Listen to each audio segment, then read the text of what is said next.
All right, here we go. We're back for week 5 of Seeking Shalom. Welcome, everybody, to Seeking Shalom, where we're exploring God's redemptive plan for the world from Genesis to Revelation. Usually, this is every Friday at 11 o'clock Central Time.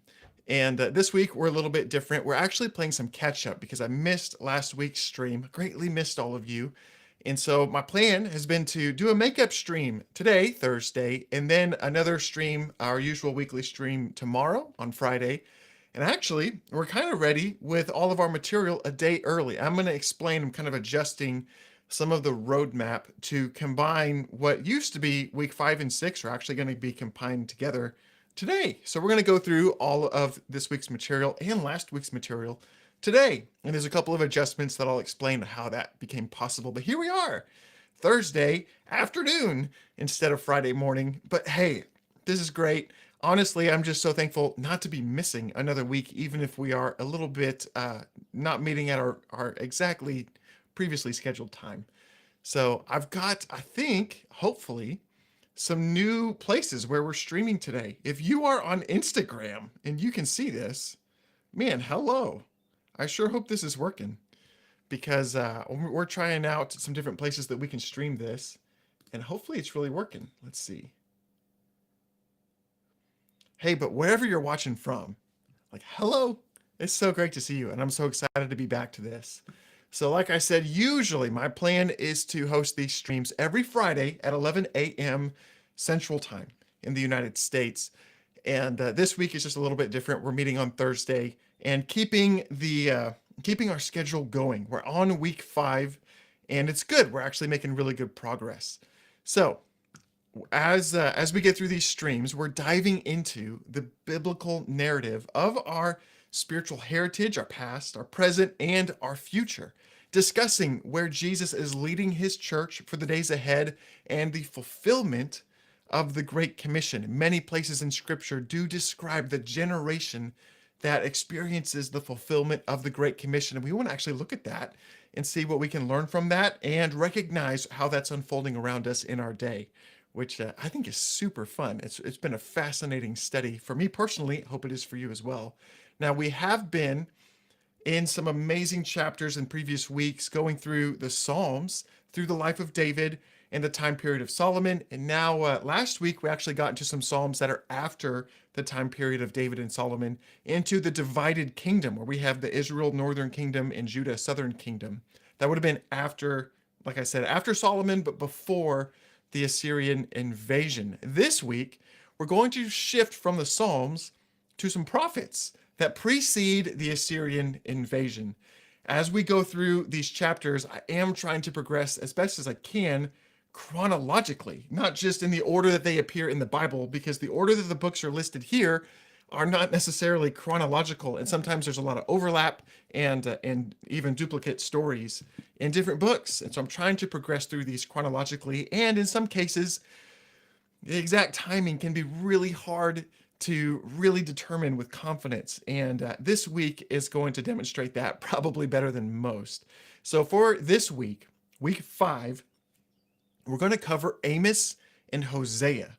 Now, when I originally mapped out this study, this is actually where I put Obadiah and Joel. Now, Obadiah, Joel, and Amos are traditionally packaged together. They're considered the earliest 3 prophets before the Assyrian invasion. And scholars would debate their exact order, but traditionally you would see Amos and Joel and Obadiah in some way real early on in the chronological order of the prophets. And they do fit together really well. They're placed nearby in the Bible, and they make a really good introduction to the major prophets. They give real similar commentary. And so traditionally, they've been placed together. Now, this order is largely based on, well, tradition and some common assumptions about the exact timing of Obadiah and Joel specifically. But scholars who, in more recent years, have taken a real critical look at prioritizing exegesis and the historical grammatical analysis of these texts have found it a lot more difficult to confidently set the date for Obadiah and Joel.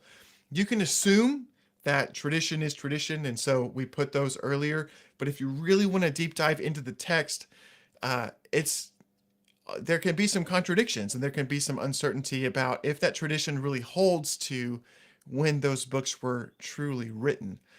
For one, Obadiah and Joel don't date themselves. Like normally, if you turn to the beginning of Amos or Hosea, like we're going to today, they tell you the time frame during the reign of so and so and such, and at the time of this, or 2 years before that.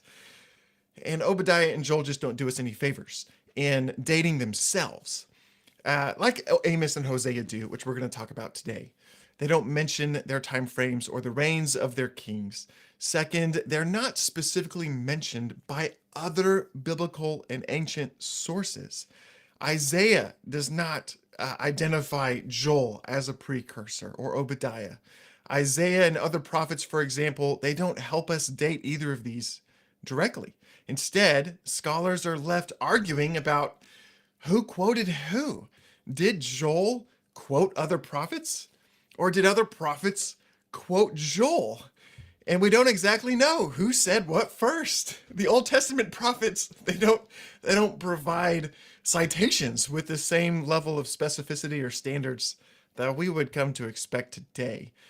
And third, we're mostly left to discern the timing of Obadiah and Joel from events that are mentioned in the text.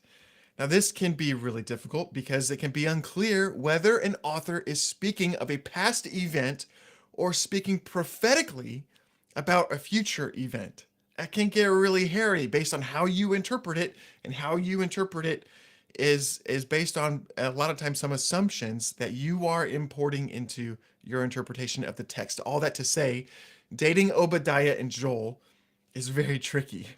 There are good arguments from many different places. And based on what I recognize as probably the most literal, historically, grammatically accurate analysis of these texts, I do suspect that Obadiah was written after the Babylonian invasion. And we'll talk more about that timeline and why Obadiah is most likely dated after the Babylonian invasion when we get to Obadiah. I'll cover that in more detail at a later week. And that's actually caused me to have to shuffle some of what I planned to cover this week to move Obadiah later and move Amos and Hosea forward into week 5. That's not how I originally thought it was going to play out, but I mean, the more I'm getting into these books, I'm learning some new things. And most historical grammatical scholars now place Obadiah after the Babylonian invasion as well. That seems to be the more recent scholarly consensus, with the most solid, or you could say least reliant on assumption interpretation, if that makes any sense. Similarly, though, it seems very likely that Joel does quote Obadiah directly. Joel doesn't say in as clear words that this is Obadiah, but he does provide a word for word copy in quotation marks of phrases that Obadiah uses, which gives us the best indication that he was quoting an outside source, even word for word. So if Joel was in fact quoting Obadiah, which seems highly likely, and Obadiah is dated as being written after the Babylonian invasion, and then Joel is most likely placed after the Babylonian invasion as well. Now, a lot of people like to put Joel before Babylon because of some basic assumptions in interpreting, I got a new word, basic assumptions in interpreting the army of Joel 2, 1 through 11. Is that army Babylon? Well, I don't think it has to be. And we'll get into some of that. So when we get to the book of Joel, we'll do a deep dive on the dating, and who knows, we'll talk more about it in the future. And when we get there, we'll go over some of these better arguments for other times, and maybe we'll see if we need to make an adjustment or correct what we've done here. So who knows? We may reposition Joel and Obadiah back earlier if we feel like it. But for now, this is what we're going to go with. We're going to jump into Amos and Hosea here in week 5 because we can confidently date these two at least. So, alrighty, everybody. You guys ready to jump in? I'm excited because Amos and Hosea have some beautiful things for us to talk about, some exciting stuff with lots of detail, and I have included these details in my notes.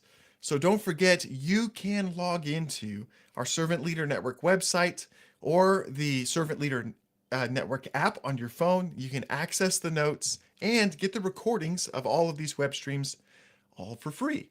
I'll give you a little look at how the notes look for this week. Let's see here.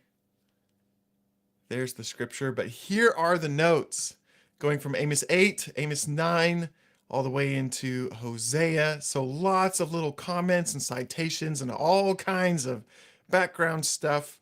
So I want you to know that that's there. I'm not necessarily going to cover everything in the notes in the stream. I kind of pack the notes with some extra content that you can use for further study. And then if there's something that you feel like maybe I skipped over in the stream, that does happen just for the sake of time. Because here we are getting now up to 3 past the hour. And we need to jump into the text. So if you feel like I missed something, sometimes I do. And a lot of times, though, I will have covered it in the notes. So I want to make sure that you know that that's there and it's available to you completely free. No strings attached. Go to Servant Leader Network website or the app, and I usually have those linked in my profile somewhere. So there you go. Now, usually after the chapter overview that we're about to do, I do host a discussion group. I am still planning to jump onto that discussion group tomorrow. That discussion group is hosted in the Servant Leader Network app for our ministry partners and our supporters.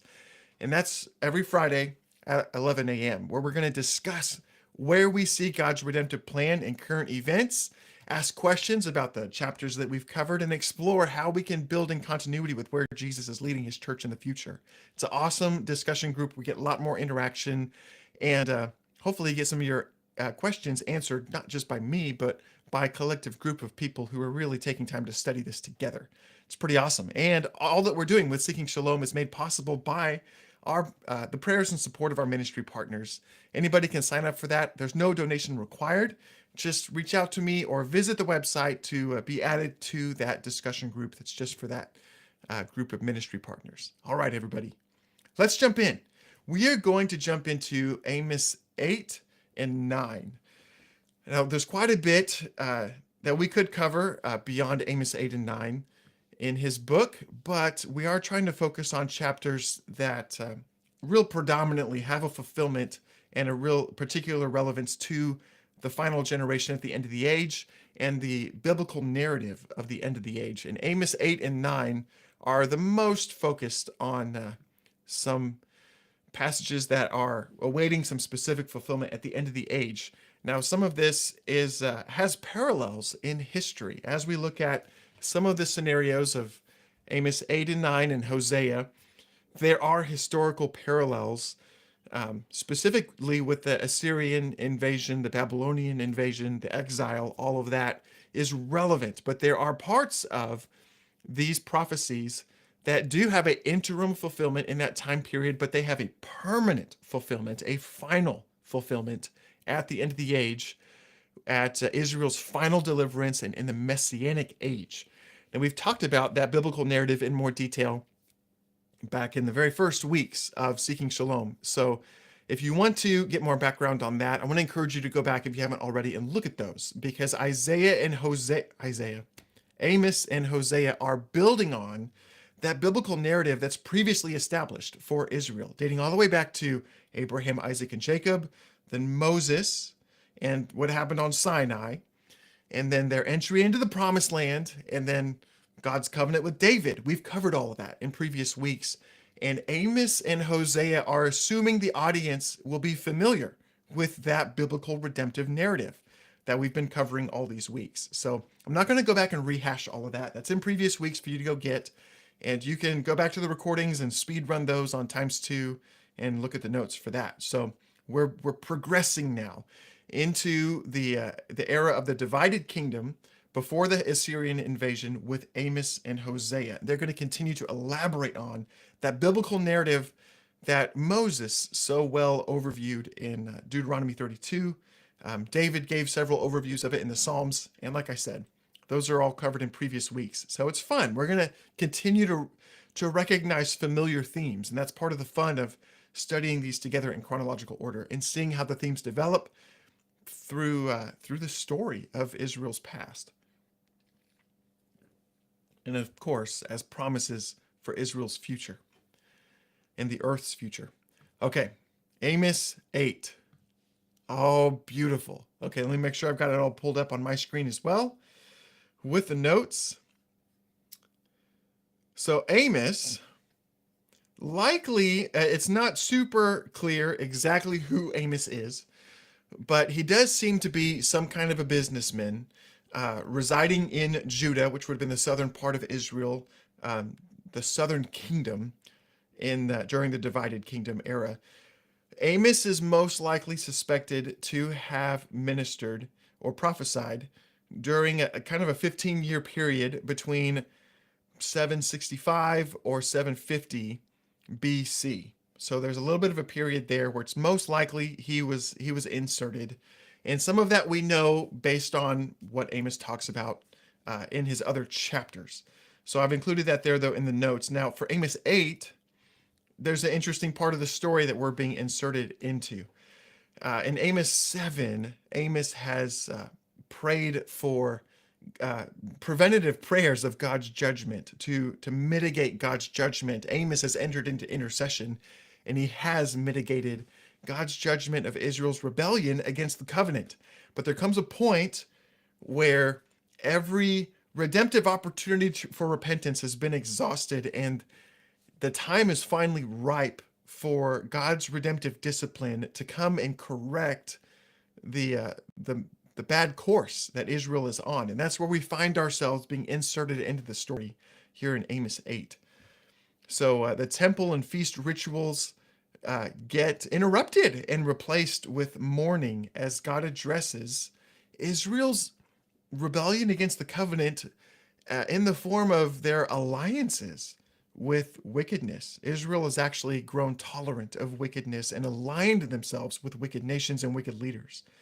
So let's jump into the text. Oh yeah, the summer basket of fruit. Let me see if I can get that to go away there. So the summer basket of fruit is often referred to or seen to symbolize, maybe it's the Feast of Tabernacles. It's that time after the summer harvest where the harvest has been ripe. And now we've got this basket of summer fruit that they would have had around the Feast of Tabernacles.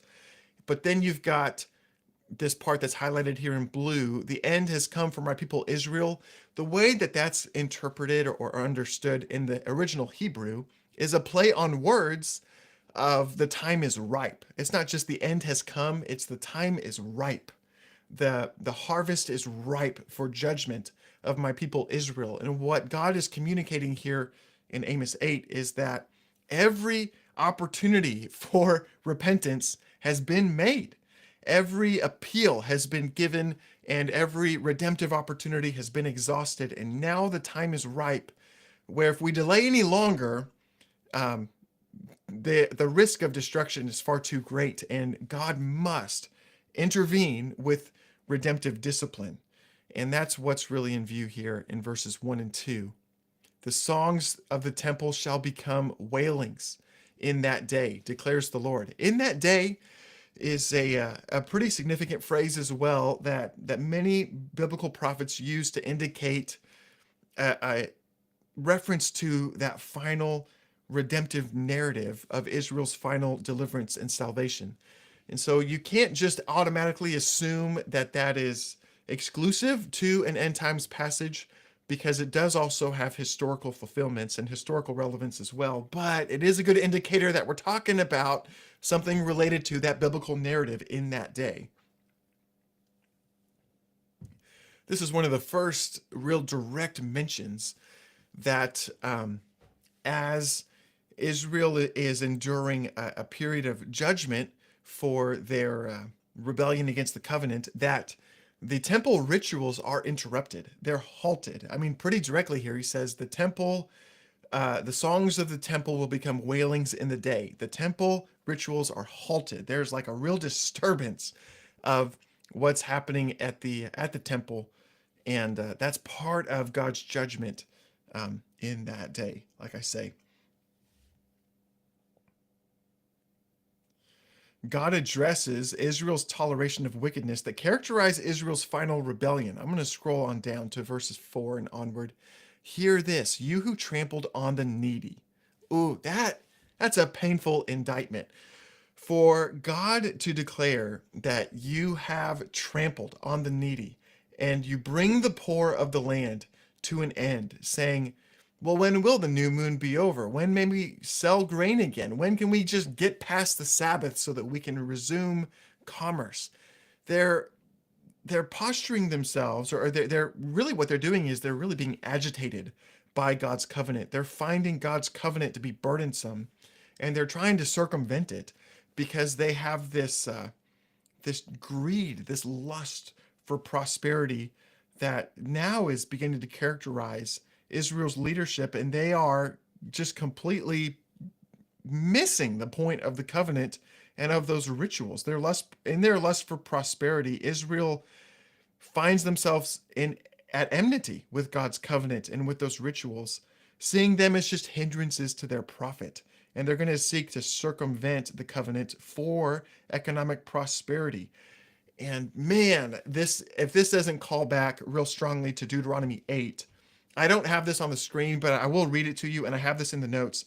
In Deuteronomy 8, starting in verse 18, Moses says, remember the Lord your God, for it's he who gives you the power to get wealth, that he may confirm his covenant that he swore with your fathers, as it is this day. And if you forget the Lord, if you go after other gods and serve them and worship them, I solemnly warn you that you will surely perish. Like the nations that the Lord makes to perish before you, he's saying, just like these other nations that God has humbled in your midst to exalt you, then you likewise will perish because you do not obey the voice of the Lord your God. And so instead of recognizing that covenant blessing results in prosperity, instead they're rebelling against the covenant to secure their own prosperity, in basically an arrogant play for self-determination. And they're trying to circumvent the covenant and just prosper themselves. And there's a big warning there in Deuteronomy 8 against that, and they're missing it. So here's Amos saying, hang on, you're going the wrong way. Now, when we get to the bottom of verse 5 and into verse 6, it gets even more severe, saying that Israel's merchants, they make the ephah small and the shekel great, basically really pointing out that they're dealing deceptively. They're using deceptive balances, meaning that, how did I put it in the notes? It means the customer overpays for a dishonestly inferior or reduced product. They use predatory practices and even like debt scams that financially and maybe even literally enslave those that are indebted to them, saying, we're going to buy the needy for silver and buy the needy for a pair of sandals. And they're even going to sell chaff in the wheat, selling chaff in the wheat. Now, back in the day, the chaff was supposed to be separated from the wheat, but instead they're including the chaff in the weight of the wheat. It's a completely dishonest and inferior business practice that's really taking advantage of the customer and exploiting them because they have no other choice. Oh, but look at what the Lord says. This is his response in verse 7. The Lord has sworn by the pride of Jacob, surely I will never forget any of their deeds. Shall not the land tremble on this account? On behalf of the poor, he's really saying, I'm going to take up the cause of the needy who you are exploiting, and the land is going to tremble. And the imagery, hey, you're going to get to hear my dogs in this web stream. What's up? You want to be seen? Do you hear somebody? That's all right. My doggies are in the stream today, but that's a feature, not a bug. The Lord is taking up the cause of the poor and literally describing an earthquake, saying the land will tremble on this account, as if it's like the waves of the Nile. I mean, if the land is trembling like the waves of the Nile, woo, that's kind of a scary picture of a pretty severe earthquake.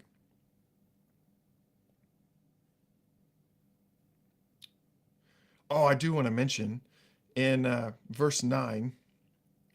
Oh, I will mention that Isaiah and Zechariah and Josephus and other ancient Assyrian records actually do mention a severe earthquake that did in fact happen during the reign of Uzziah, which is during Amos's prophetic ministry. But I do want to mention as well, a lot of other later biblical prophets will mention other earthquakes that happen in the day of the Lord. So it can definitely be both. There can be an interim fulfillment of the land trembling, and there can be yet a future final fulfillment at the end of the age. But there is actually a direct historical earthquake associated with this, which we'll look at in later weeks. It's very interesting because, like I said, Isaiah and Zechariah directly reference this, what Amos prophesied about right here in verse 8. All right, verse 9. On that day, we're coming back to on that day. And this is where we're starting to get the hints that Amos is not just talking about this day, which would be his contemporary day, but he's talking about in the ultimate sense of Israel's ultimate judgment and deliverance. On that day, declares the Lord your God. Let me scroll up so you can see it on the screen. On that day, declares the Lord your God, I will make the sun go down at noon and darken the earth in broad daylight. Now, what's fascinating about this is that modern astronomers and ancient records document a partial solar eclipse over Israel on June 16th, 763, which may have been during or just before when Amos would have prophesied this. So there may have been a recent historical event that Amos is saying, hey, you've seen this partial solar eclipse where the sun was darkened in midday. That's going to happen again.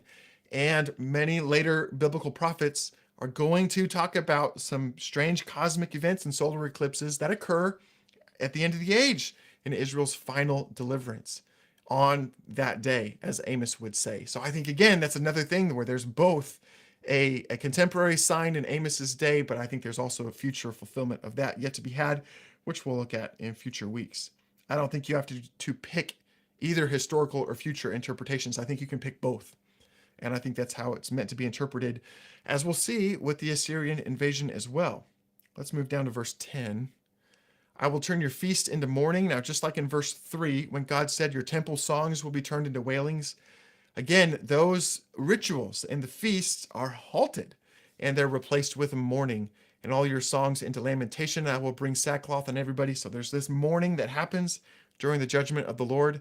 Let me scroll on down. The days are coming, declares the Lord, when I will send a famine on the land, but it's not just a famine of bread or thirst for water, but it's a famine of the word of the Lord. And look at verse 12. They'll wander from sea to sea, from north to east, and they'll run to and fro and seek the word of the Lord, but they'll not find it. There's a famine of the word of the Lord that is a prophetic famine. Because, again, previously, Israel will have ridiculed and silenced prophetic warnings, true prophetic warnings that sought to mitigate God's judgment, and Israel ignores them and silences them and persecutes them. And so as God's judgment really shows up, then you have Israel starting to run around saying, oh, where are the prophets to prophesy some kind of relief? And God is saying, no, you persecuted my prophets. You killed my prophets. And you're not going to have prophetic relief on that day. Their sudden search for prophetic consolation comes to no effect. And any oath that they would swear to God or false God cannot mitigate this period of judgment because, as Amos pointed out in verse 1 of chapter 8, every redemptive opportunity for repentance has already been rejected. The time is ripe. Let me just scroll down so that you can see. Those who swear by the guilt of Samaria, or as your God lives, O Dan, or whatever kind of oath you would make, that's not going to work. You're still going to fall because God's judgment is here. So again, in the timeline of the redemptive narrative, we have, see if I can align this right. Israel rebels against the covenant. They experience judgment and even the adversarial threats of their enemies, and then they have their final deliverance and the Messianic age. And so right here, we're actually looking at the point where they've gone through the rebellion and now they're experiencing the threat. The pressure is on. They're actually in what Moses described as their final tribulation. After their rebellion, they enter a tribulation period and then a deliverance period and the Messianic age of covenant fulfillment. So that's a little bit of where we're looking at right here with Amos 8. Like I said, I'm covering that a little bit for you now, but we cover that in a lot more detail in previous weeks. Good. All right, I'm ready to jump into Amos 9. Now, Amos 9 is going to continue kind of on the same track. In fact, I think there's some argument on whether there should be a hard break between Amos 8 and 9. But it does seem like now Amos is seeing a different scene. Amos 9, I see the Lord standing beside the altar. Now, which altar? Because Israel had the northern kingdom had some different altars than the southern kingdom, which would have had Jerusalem. Is he talking about Jerusalem? Is he talking about the northern altars? I don't know. Probably both. It doesn't really matter. A lot of scholars say it doesn't really matter which altar. It's just generally true. If we're to rely a little bit on Hosea, we could probably distinguish that to say probably most likely the northern altars, because we are going to deal with the Assyrian invasion, and Hosea is going to give a little bit more clarity about that. But for Amos specifically, and for the ultimate fulfillment of Amos 9, if you're looking at the ultimate sense, it doesn't matter if it's north or south, it's just the altars. And what does the Lord say? Strike the capitals until the thresholds shake and shatter them on the heads of the people. Now, a lot of people read that in the English translation and they assume we're talking about earthquakes.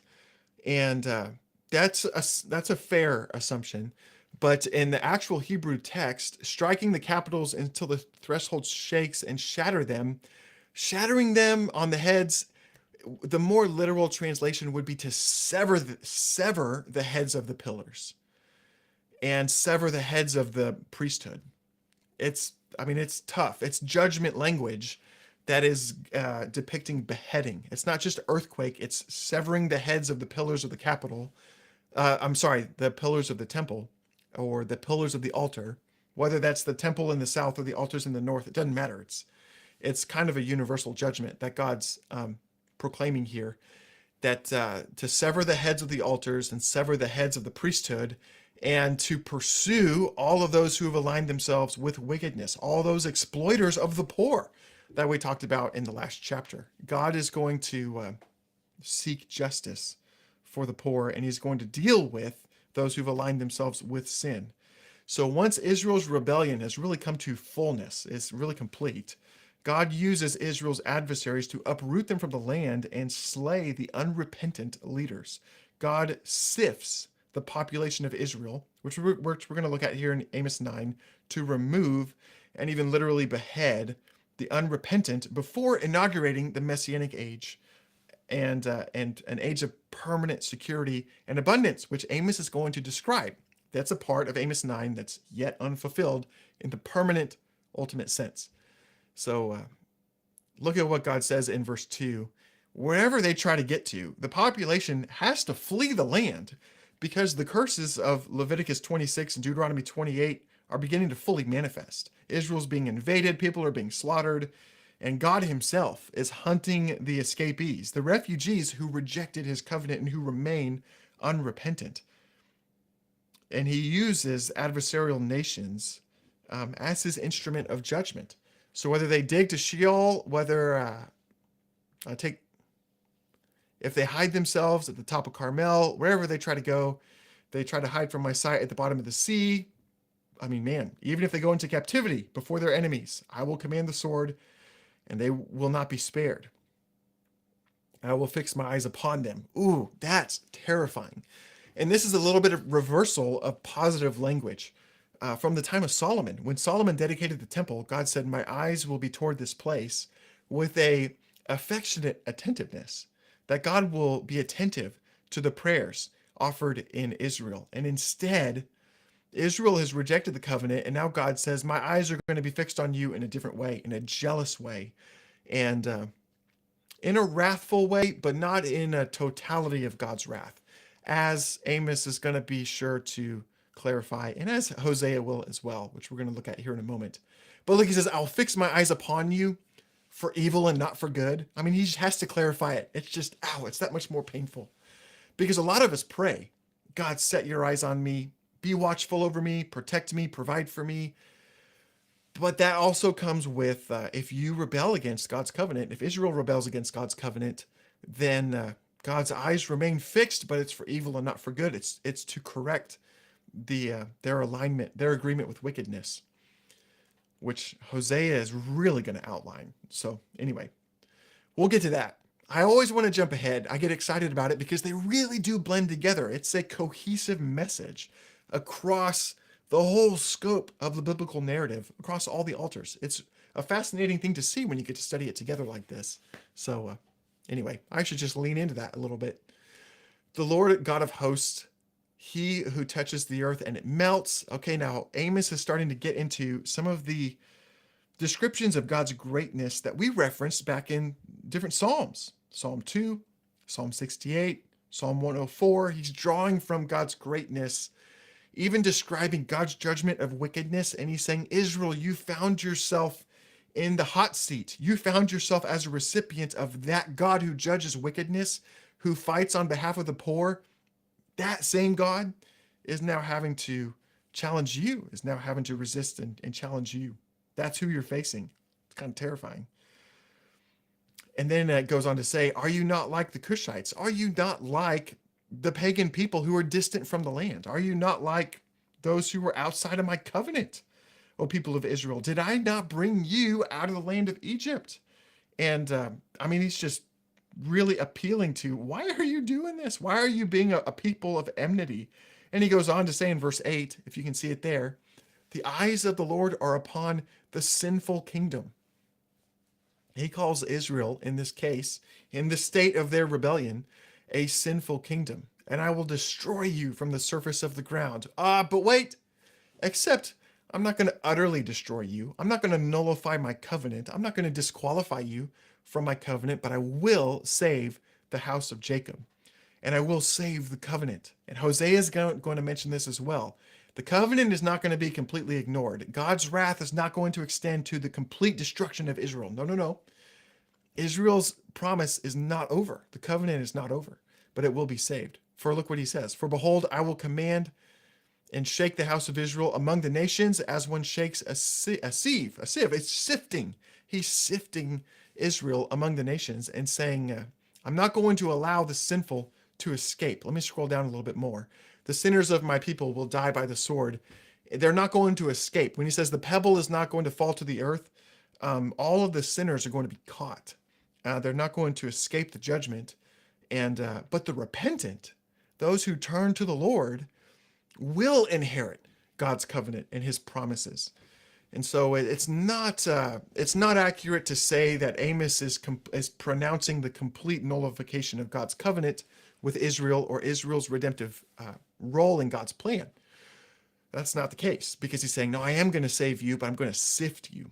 And those who are unrepentant and who, like Moses would have said back in Deuteronomy 29, he says, even on that day when you have a covenant renewal, if you partake of that covenant wrongly, then you're sifted out, you're removed. And there's the people who are repentant who will inherit the covenant promises and see the whole face of the earth renewed in a messianic age of awesome abundance and fulfillment and salvation, all those things.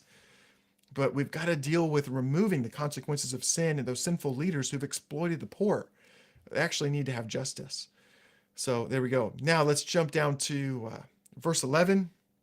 Again, we're in Amos 9.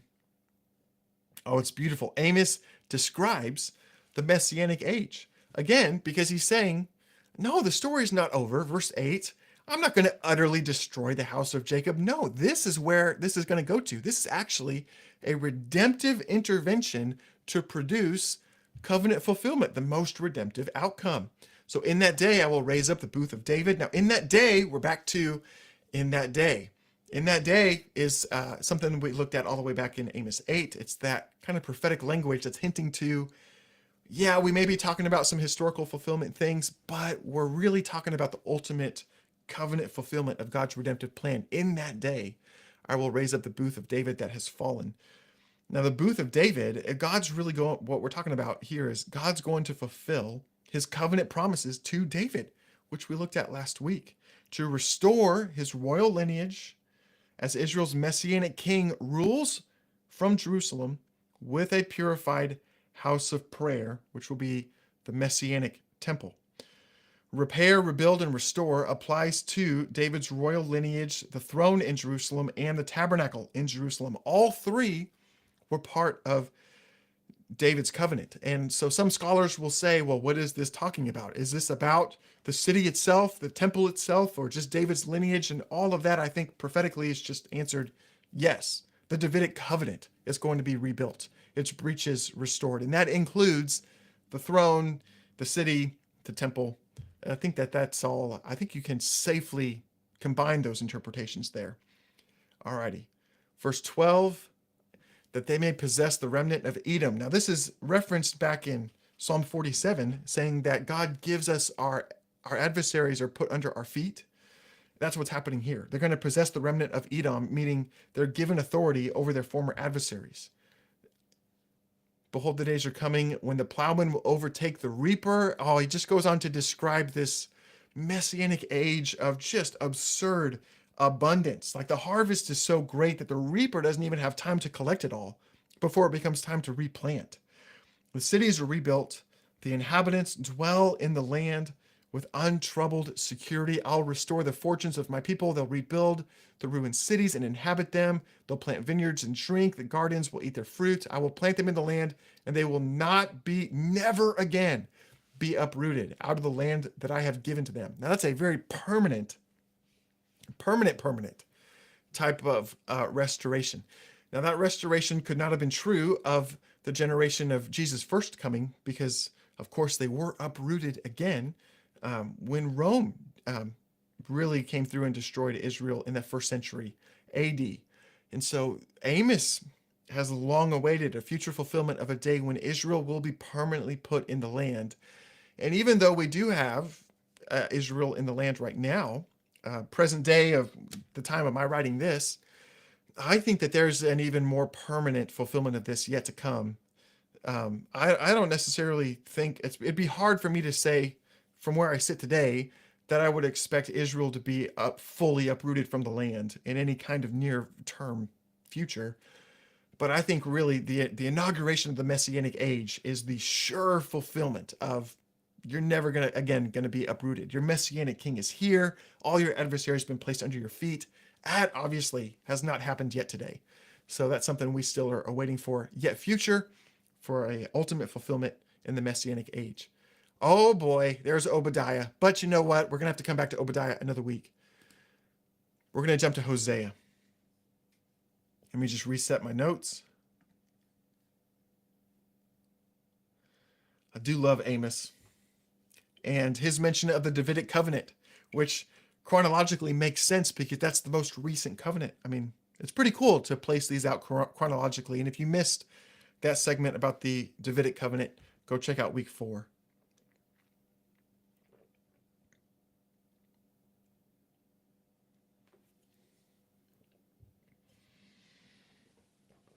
Okay, Hosea, just quickly, right? We're at Hosea. Good. The word of the Lord came to Hosea. I'm going to boost up the font a little bit. Try to make it a little, let's go a little bit more. A little bit more. Aha, look how big that font is. I really want you to be, well, that might be a little too big. Down 1. I guess that's quite a leap, but that's what we're going to go with for now. I know there's a lot of text in Hosea. It's not like laid out poetically. It's laid out narratively. And part of Hosea, and just to kind of set the stage, is that Hosea is one of those prophets that does have interim historical fulfillments with the invasion of Assyria.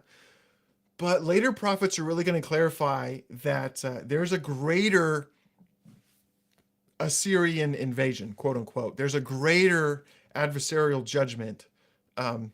That's their final judgment.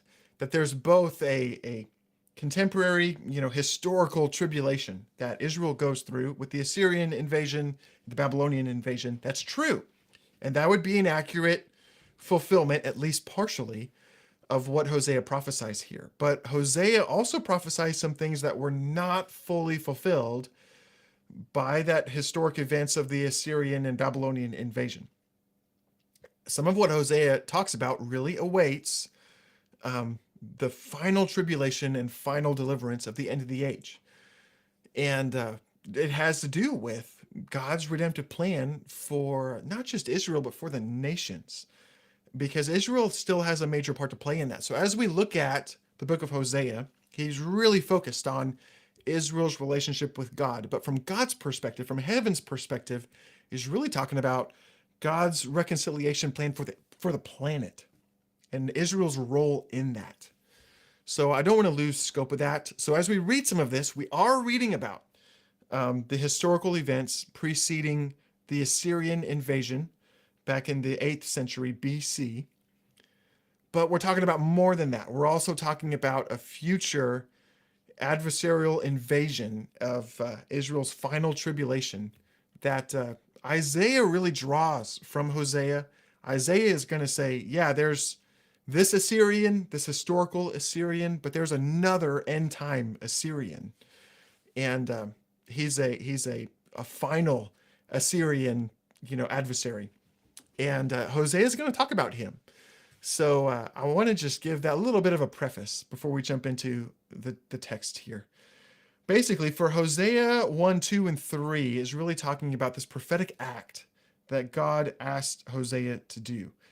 God indicts Israel's spiritual compromise and their alliance with false gods in pursuit of prosperity and security and self-determination, though God promises to preserve his covenant through a faithful and repentant remnant. Now, the difficult thing with what God asked Hosea to do is just understanding that God's prophets were often called to do more than declare a prophetic message, but to embody that message through specific prophetic behaviors and lifestyles. God instructed Hosea to marry a prostitute as a prophetic representation of Israel's disloyalty to God's covenant and names his children with particular messages to God's people. Hosea would have been familiar with the marriage symbolism of God's covenant via the circumstances of Israel's Sinai experience, which kind of served as a national betrothal as they initiated the covenant there on Sinai, in Psalm 45, where Israel's messianic king is given some similar imagery to a bridegroom. Still, though, Hosea is used by God to really directly emphasize God's identity as Israel's husband, like by name. I am your husband is the first time God says that in so many words is here in Hosea. So, hey, there's my dogs again. Did you hear somebody? That's okay. Man, I tell you, my dog is on watch out mode. He's being my guard dog today. Do you want to say hello? Okay, he's going to let me get on with it. All right, here we go.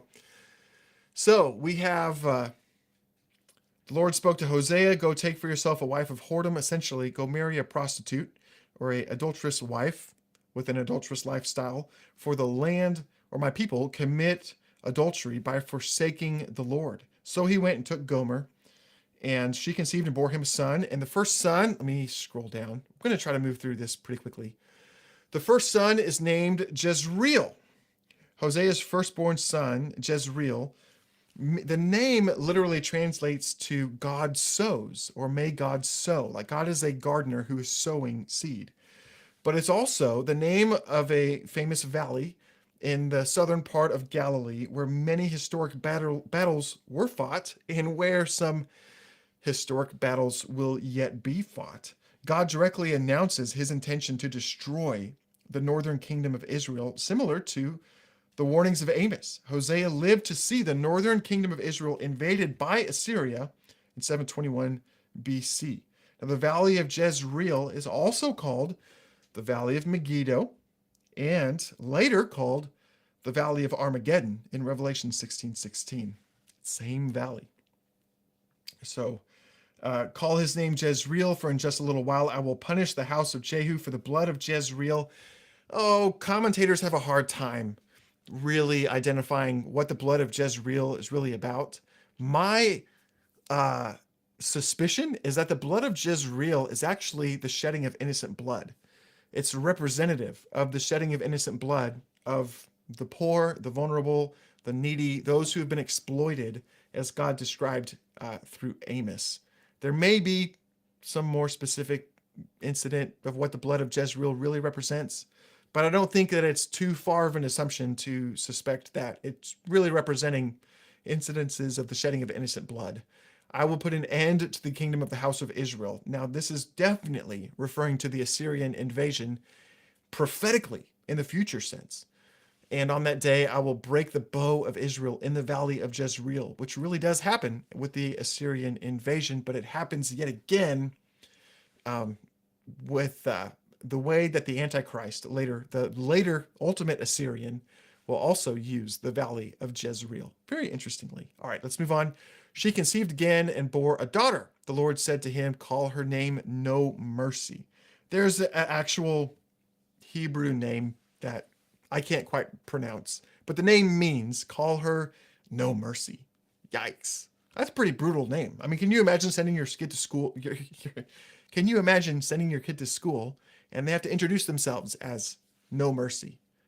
Because your dad gave a prophetic word that I will not have mercy on the house of Israel. They will not be forgiven at all. Yikes. That's kind of intense. But look at what Hosea says. I will have mercy on the house of Judah, and I will save them by the Lord their God, not by the bow or by the sword or by war horse or by horsemen, but by the Lord their God. Now, this is something interesting because Judah is sovereignly spared from the Assyrian invasion. 2 Kings 19:35 and Isaiah 37:36 record, Isaiah 37 verse 36, record an angel of the Lord striking down 185,000 Assyrian soldiers before they could fully invade Judah later in around 701 BC. So that truly came to pass. And it was not because Judah defended themselves with swords or bows or horsemen. They literally, the angel of the Lord struck down the Assyrian army as they sought to invade Judah. The Lord just said no and stopped them. So that truly came to pass. Then when she weaned No Mercy, she conceived and bore a son, and the Lord said, call his name Not My People, for you are not my people, and I am not your God. And this really is sounding like divorce language almost for the covenant. And this is some of the most severe descriptions of the state of Israel in their rebellion against God and God's displeasure, saying, you are not my people. You're not behaving as my people. I mean, it could not be more clear than the way that God is trying to demonstrate this through the life of Hosea and his marriage. But there's promises yet accompanying this. Now remember, I'm going to pull this back up in Amos 8, where Amos says, but hang on. Oh, I think I am saying it wrong. I think it's chapter 9, verse 8. Exactly. Except that I will not utterly destroy the house of Jacob, saying, hey, this isn't going to be a total loss. I'm not going to utterly destroy the house of Jacob. Carl, my dog's name is Carl. Relax, buddy. He probably hears a delivery person. 1 second. Hold your horses.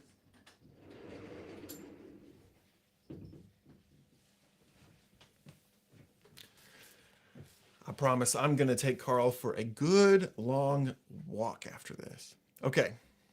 I actually have a second dog, and you haven't heard a peep out of him. He's being a perfect angel, respecting the stream. I think he's more used to this. Anyway, Hosea's third-born son is named Not My People. And then Hosea breaks out into this prophecy of restoration. Yet. Oh, man. Praise God for the word yet. Like, hang on. That's not the end of the story. I mean, if Hosea 1 would have ended there at verse 9, bummer. I mean, that is like a hopeless, unredemptive, just punishment, judgment, consequence. But no. This is where Hosea begins to break in and say, no, this is not just punitive judgment. This is not just consequence, not just punishment, not just destruction. There's a redemptive factor. There's a redemptive discipline and a redemptive outcome available if you'll respond rightly. That's what is there in the word yet. Praise God. I love yet. We need more yets in our lives. We got to recognize those. The number of the children of Israel shall be like the sand of the sea. Oh, hey, that's kind of familiar language because God promised Jacob back in Genesis 32 that his descendants would number the sands of the sea. Israel's covenant identity would not be lost in the judgment, but they would again be called the children of the living God. And in the place where you were called not my people, you'll say to them, children of the living God. And the children of Judah and the children of Israel will be gathered together. Oh, the divided kingdom is going to be reunited. The reunification of God's people and the land of Israel is a recurring theme in biblical prophecy, not just of historical events, but actually of future events, which is real interesting. It seems likely, based on biblical prophecy, that Israel will again enter a time where their land is divided, where their land and their population is somehow divided, maybe as a two-state solution. Now, that would be reading a little bit into just what Hosea is talking about here in Hosea 1, but more biblical prophets are going to reference this issue of reuniting the divided kingdom at the end of the age. And right now, that's not really the case. And so that seems like something we may need to update our understanding about, or that is still yet to happen. So we will come back and reference that later, but this is kind of the first mention where it's like, hey, this divided kingdom is going to be reunited. And they're going to choose for themselves, where does it say, gather together, they appoint for themselves one head. And that head is the Messianic king, saying you're going to be reunited under your Messianic king and deliverer. And they will go up from the land, and great shall be the day of Jezreel. There you go. Great will be the day of Jezreel, meaning he's now going back to the pun of the name, the meaning of the name of his firstborn son, saying, no, instead of it being the valley of Jezreel and this destruction, no, now it's going to be the name, meaning God sows. Great will be the day of God's sowing when my people are planted in the land permanently, which is what Amos talked about. Now remember, Hosea would have known about Amos. They would have been familiar, or at least aware of each other, because they lived over similar time frames, although it's more likely that Hosea did prophesy likely right after Amos, but not very long after Amos. We're talking about maybe just a matter of a few years after Amos. And so Hosea is really complementing a lot of what Amos has been saying. Let's get into kind of the prophecy. The whole storyline continues pretty seamlessly into chapter 2, saying, say to your brothers, you're my people, and your sisters, you have received mercy, but plead with your mother. Now the shift kind of happens where now there's this appeal for repentance from the mother. Now the mother really is the unrepentant leadership in northern Israel. Plead, for she is not my wife. Let me go ahead and scroll down. I'm going to make sure, because I'm jumping straight into chapter 2. Hosea is continuing the message of Hosea 1 to the faithful remnant, saying, you're my people. But then the Lord indicts Israel's unrepentant leadership as unfaithful and adulterous wives. Hosea alternates between descriptions of Isaiah's final rebellion against God and the preceding judgment. And so I've actually highlighted these a little bit differently, so you can see how God describes Israel's behavior and how God responds. For she's not my wife, and I'm not her husband. And she's put away, she put away her adultery from her face, her adultery from between her breasts even. Lest I strip her naked and make her as in the day she was born, and make her like the wilderness and parched land, and just, it's terrible consequence and judgment. That again, Hosea is going to clarify, it's not just punitive judgment, it's actually redemptive discipline. It's an appeal to avert an even greater destruction. For their mother has played the prostitute. She conceived them, has acted shamefully. I will go after, or she said, I'll go after other lovers. Let's scroll on down. And then God says, but I'll hedge her up with kind of hedges around her and with thorns, and build a wall against her so that she can't continue to pursue this destructive lifestyle.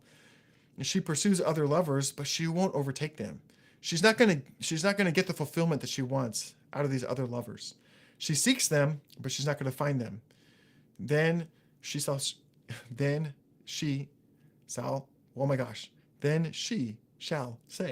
I don't think my tongue was prepared to say that.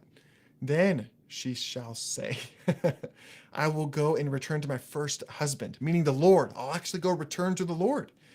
Hosea is given this glimmer of hope that no, there's going to be this repentant awakening in Israel where they're going to recognize, wow, I really was in a destructive spin. and I'm coming out of my stupor, and I'm going to return to the Lord, for it was better for me than it is now. And going on, going on, going on. You can continue to look at that as he kind of explains that further there, and I cover that a little bit more in the notes. Verse 10 is kind of particularly brutal. I will uncover her lewdness in the sight of her lovers, and no one shall rescue her out of my hand. It's kind of like when Amos said, my eye is fixed on you, but for evil and not for good. Yikes. This is also yikes. No one can rescue you out of my hand. And I will put an end to all your mirth and your feast and your new moons and your Sabbaths. And basically, I'm going to interrupt all of these empty rituals because we've got to resettle the heart issue. And this goes on. I'll punish her for her feast days and idolatry when she burned offerings to them and adorned herself with rings and jewelries and went after other lovers, all of that. Basically, this whole picture of God as a jealous bridegroom, wanting to renew the covenant and restore intimacy. And Hosea is going to go on to really outline this specifically, but getting on to verse 14, okay, we're shifting now back to the redemptive narrative where there is a promise of redemption. God promises to guide Israel through a permanent covenant renewal at the inauguration of the Messianic age. This has yet to be fulfilled. Boy, I'm getting deliveries today that are beeping like crazy outside my window. Sorry about that. Hopefully you can't hear that. Therefore, behold, I will draw her. I will allure her. I'm going to woo Israel back and bring her to the wilderness to speak tenderly to her, and I will give her her vineyards. Basically, I'm going to restore all those things that were taken away that she lost in her pursuit of other lovers. And I'll make the valley of Achor a door of hope. Okay, now pause. When he says, I'm going to draw you to the wilderness. Now, literally, as Israel is returning from captivity, as the Messianic deliverer has come, defeated Israel's adversaries, and the captives are coming home, they're actually brought to an area where Israel originally entered the promised land to walk through a ceremonial covenant renewal, where they're actually brought back together to the wilderness at an area nearby where they first entered. That becomes called a door of hope. The valley of, I don't know exactly how to pronounce it, but that valley of Achor, let me scroll down so I make sure I've got the notes.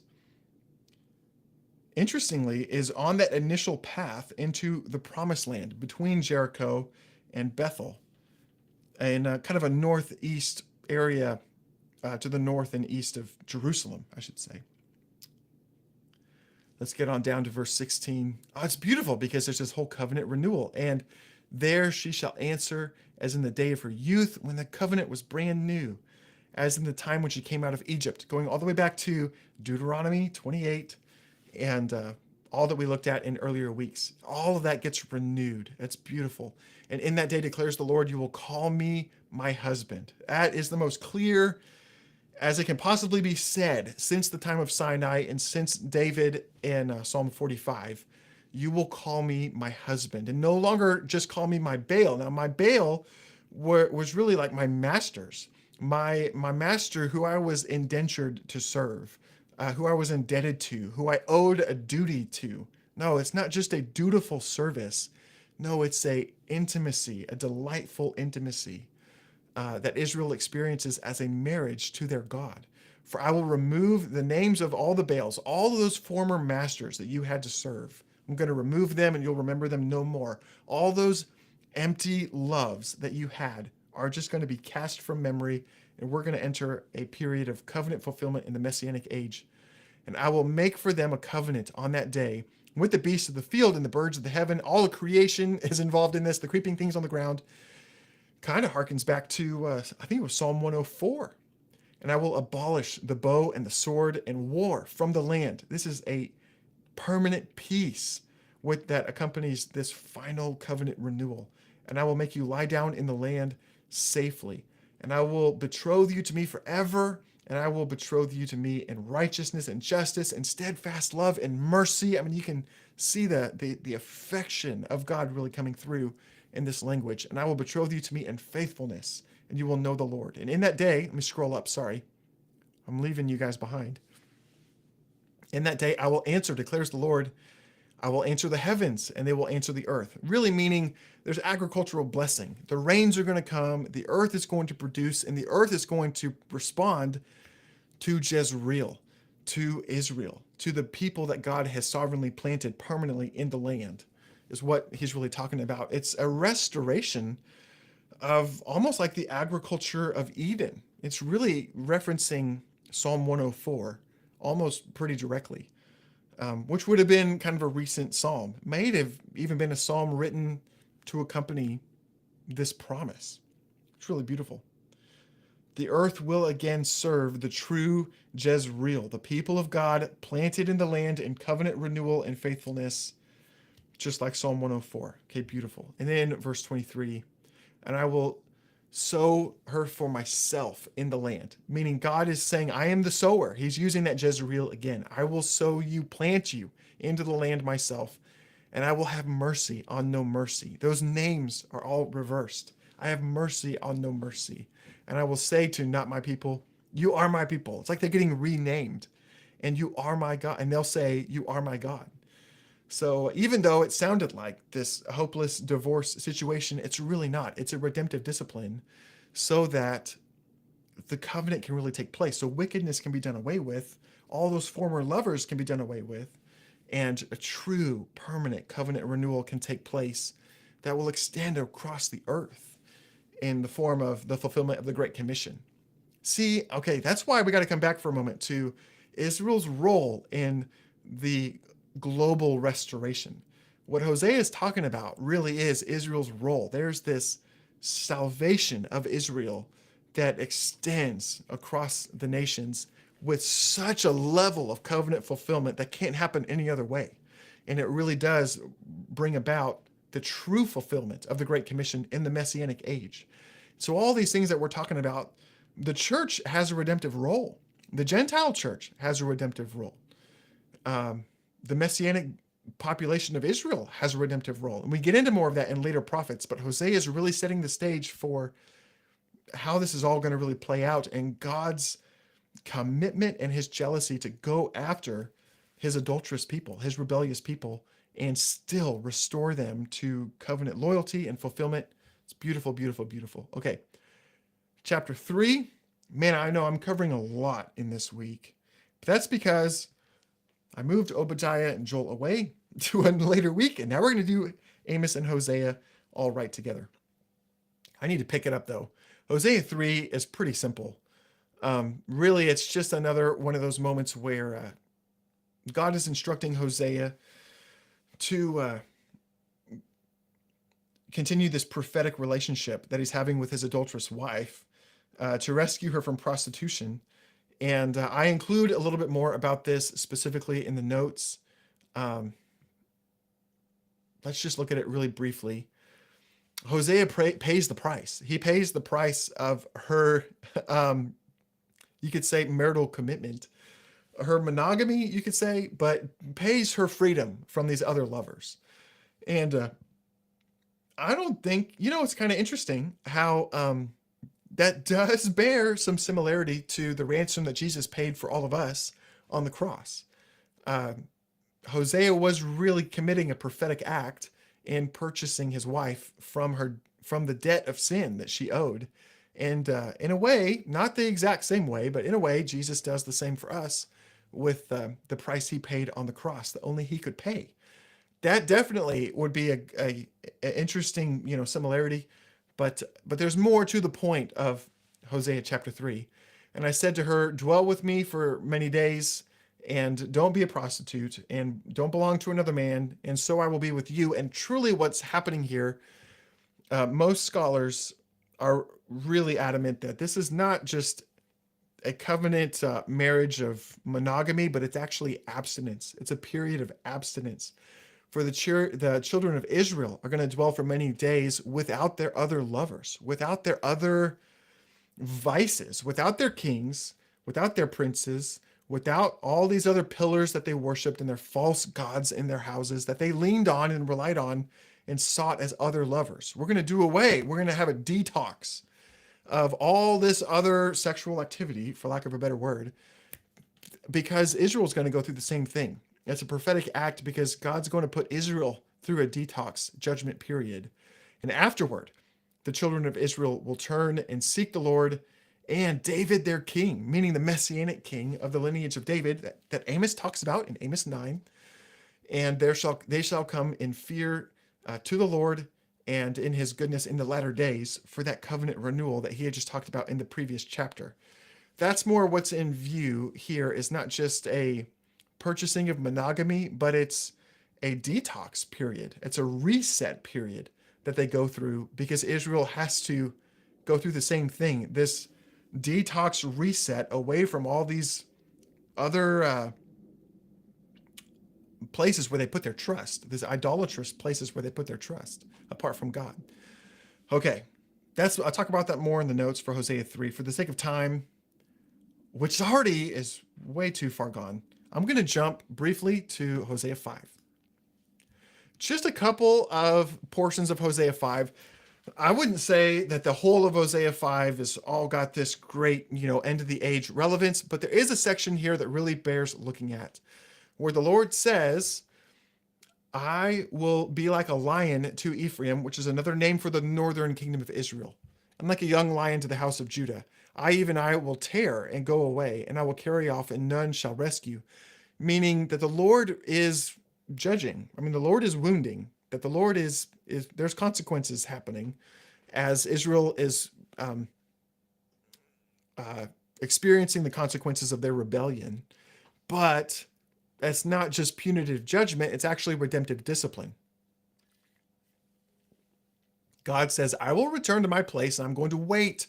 I'm going to wait until they acknowledge their guilt and seek my face.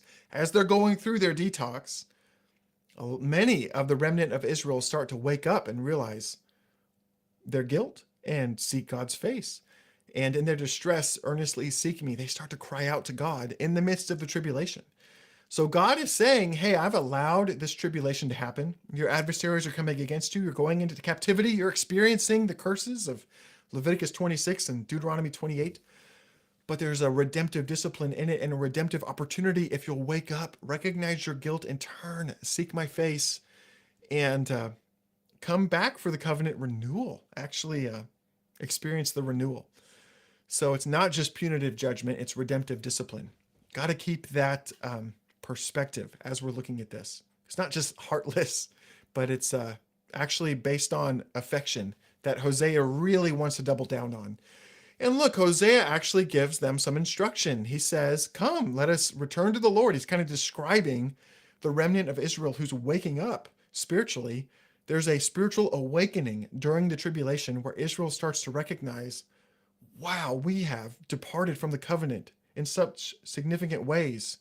And as they're kind of waking up from the stupor of everything that they've experienced in their rebellion, Hosea starts to give them kind of a script for their return. Come, let us return to the Lord, for he has torn us that he may heal us. They're recognizing the redemptive nature of God's discipline. It's not just punitive judgment, but it's an appeal of a jealous husband for covenant renewal. For he struck us down, but he will bind us up. After 2 days, he will revive us. On the third day, he'll raise us up that we may live before him. Now, interestingly, in verse 2, Hosea would have recognized this language just to be, we're in a period of judgment, but we're going to have the hope of restoration. Hosea wouldn't have recognized this as being a literal 3-day sequence like the New Testament authors might have related to Jesus' death and resurrection. It's interesting that Jesus died and on the third day was raised again. Now, Hosea wouldn't have recognized that. There's no reason to assume that Hosea would have directly drawn that parallel, but that doesn't mean the New Testament authors couldn't have drawn that parallel. Interestingly, let me jump down to my notes because I include this in the notes. Paul seems to maybe make a reference to this in 1 Corinthians 15, verse 3. He says, for I delivered you as, excuse me, I need to take a drink. For I delivered you as of first importance what I also received. I delivered to you as of first importance what I also received. He's describing the gospel, that Christ died for our sins in accordance with the scriptures, that he was buried and that he was raised on the third day in accordance with the scriptures. Now, there's really not another Old Testament messianic promise that gives us the 3-day resurrection. I think Hosea 6 is the closest one, is the very, very closest one. Even if Hosea wouldn't have maybe recognized it at the time, I think with the benefit of hindsight, the New Testament authors recognized, oh, there's something to this third day he'll raise us up thing, that really Jesus was a messianic fulfillment in even more ways than Old Testament Israel would have recognized at the time. But Paul recognized it and said, hey, he raised up Jesus on the third day, like according to the scriptures. And I think the only scripture that even comes close to qualifying for that is here, Hosea 6, verse 2. Okay, I've got that in the notes. Let's move on. Verse 3, let us press on to know the Lord. His going out is sure as the dawn. They're recognizing their deliverer. Their deliverer is going to come. They're being reawakened to the promise of the deliverer when they're in the middle of the tribulation. So they begin to cry out for that messianic deliverance, going all the way back to the Song of Moses. Really what they're crying out is the Song of Moses. It's awesome how it all ties together. And when we covered that back in, I think it's like week 1 or 2, it's early on, because that's many generations prior to this. He will come to us as the showers, as the spring rains that water the earth. Oh, that awakening to the covenant promises. It's awesome. Okay. They're recognizing that even in the middle of the tribulation. They're saying there's redemptive discipline in this. We recognize this. This is part of the biblical narrative. We can awaken and see this reversed. Our deliverer's coming. Pretty cool. Okay, let's jump ahead. The last bit that I need to cover is Hosea 11 and Hosea 14. I know I'm running out of time, but I don't want to completely skip these. In Hosea 11, Hosea is really describing, and he's really reassuring Israel of God's tender affection and the promise of Israel's regathering from captivity as they return to the Lord at the beginning of the Messianic age. So look at the Lord kind of describing this relationship. When Israel was a child, I loved him.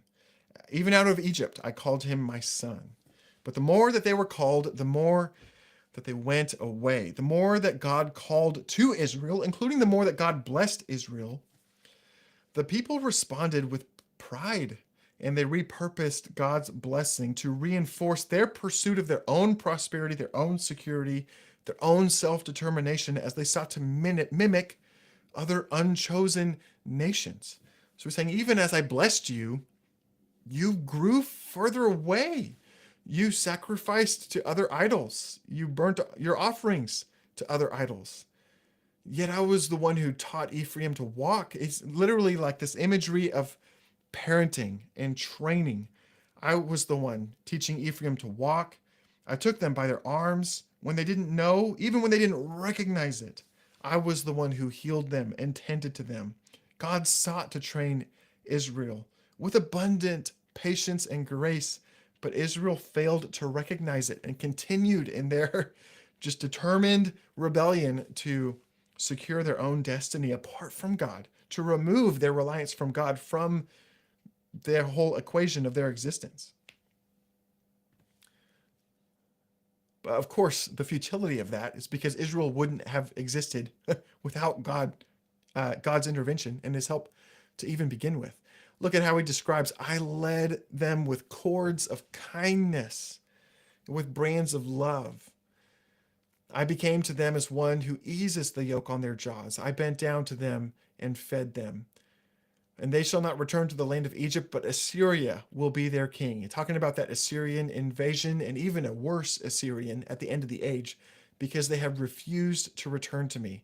The sword shall rage against their cities, consume the bars of their gates, and devour them because of their own counsels. The people are bent on turning away from me. I mean, how devastating is that? I mean, God is really lamenting the loss of a cherished loved one, like a child or like a wife. They're bent on turning away from me.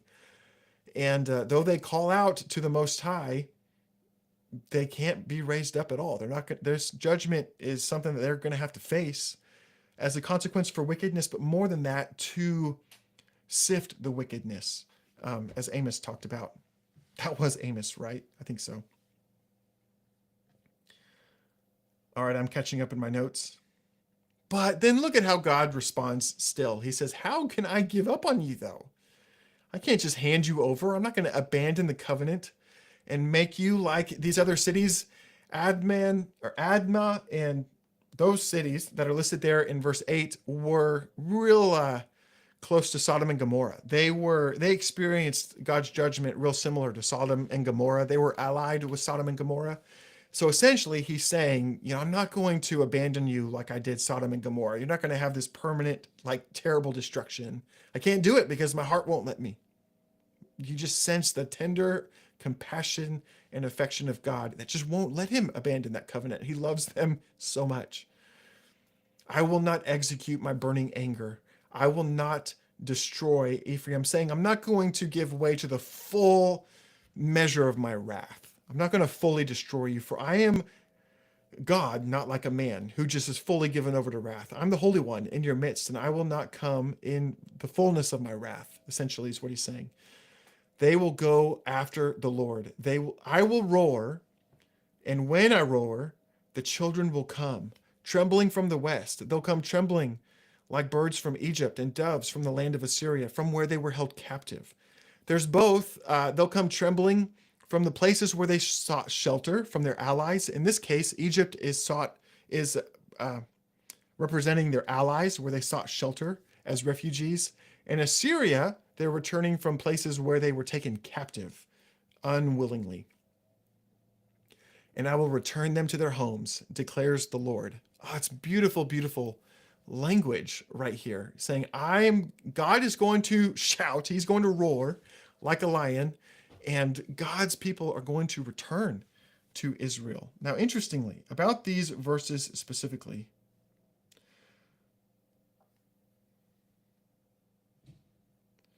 Hosea describes Israel's repentant remnant responding to God's signal to regather from captivity. This is really the signal is the messianic deliverer arrives and destroys Israel's adversaries.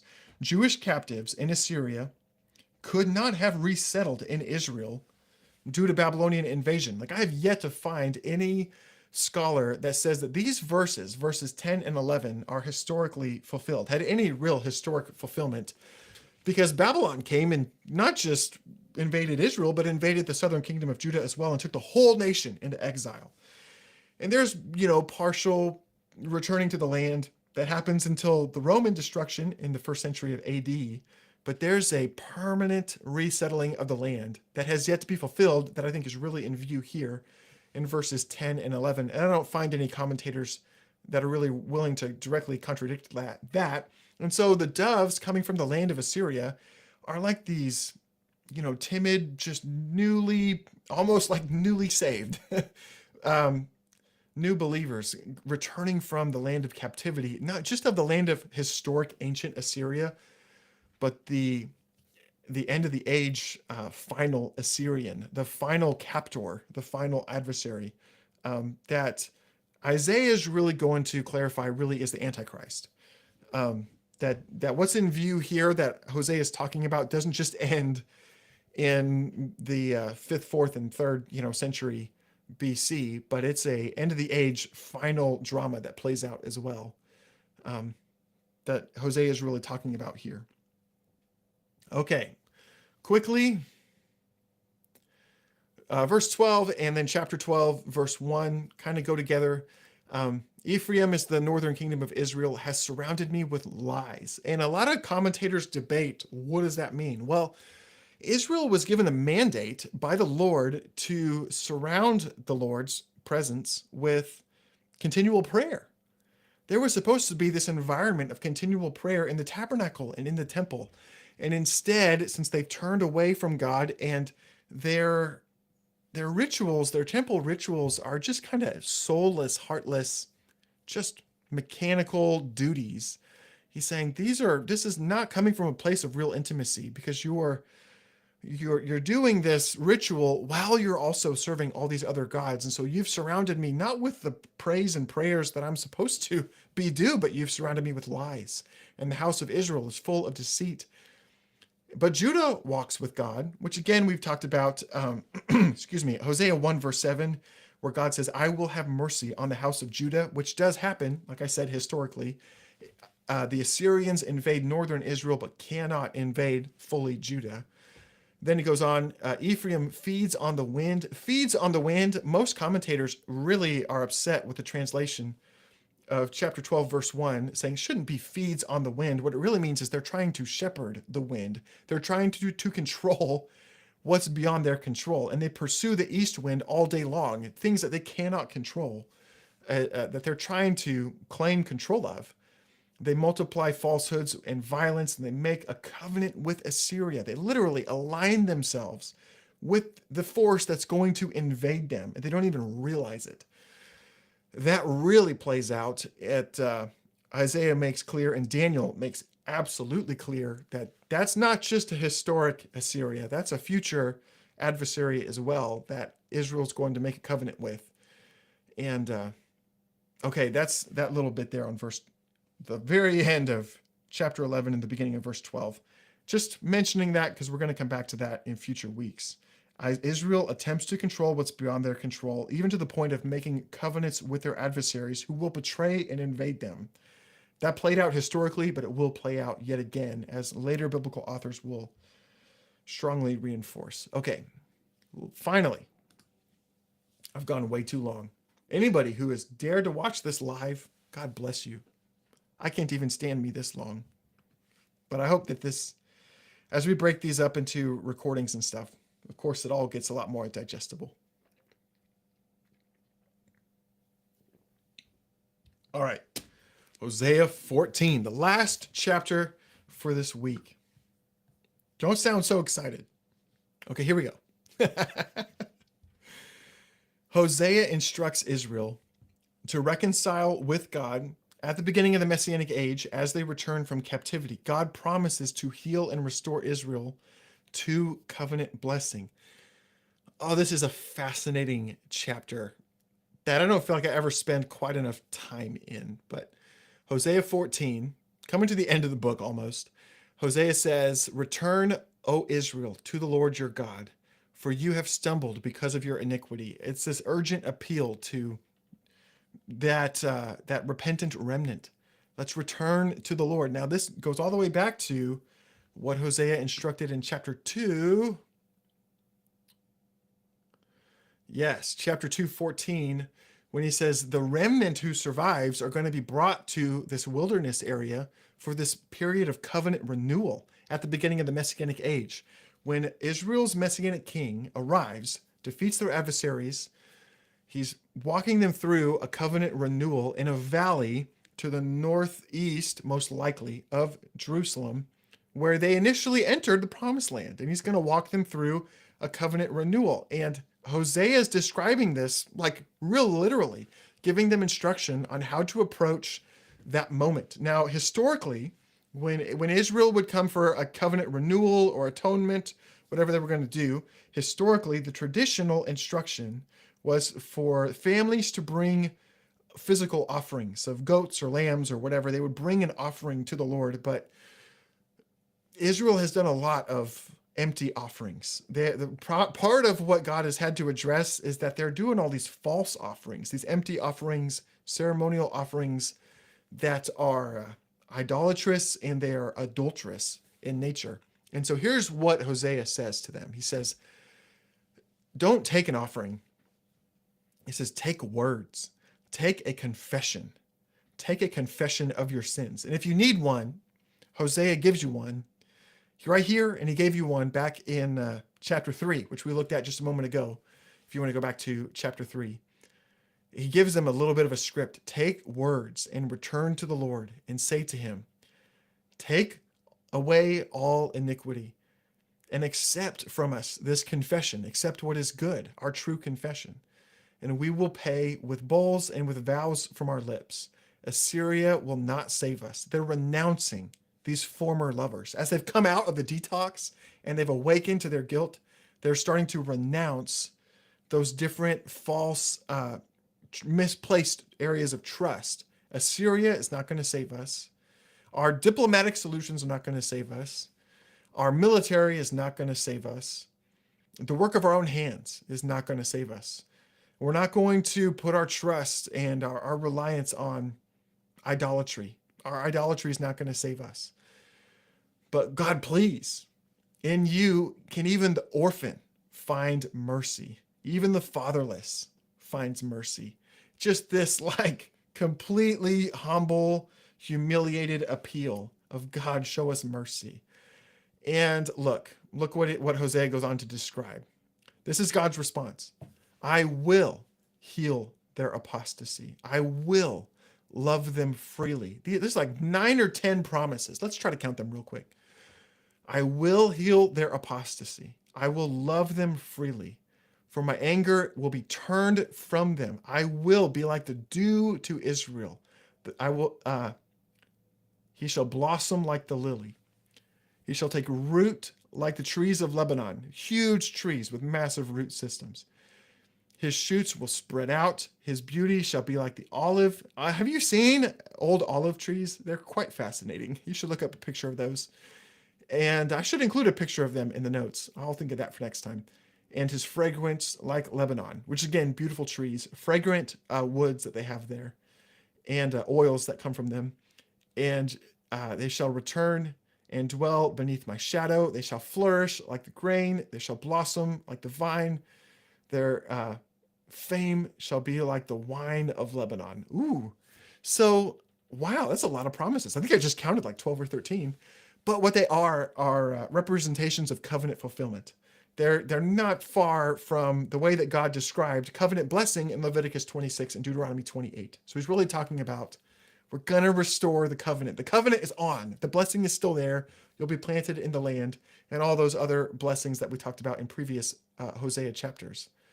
Then you've got chapter 8, where really what's happening is God is calling Israel to an exclusive relationship of trust, saying, I don't have anything to do with idolatry. Renounce all this idolatry and spiritual disloyalty, and I will be your evergreen cypress.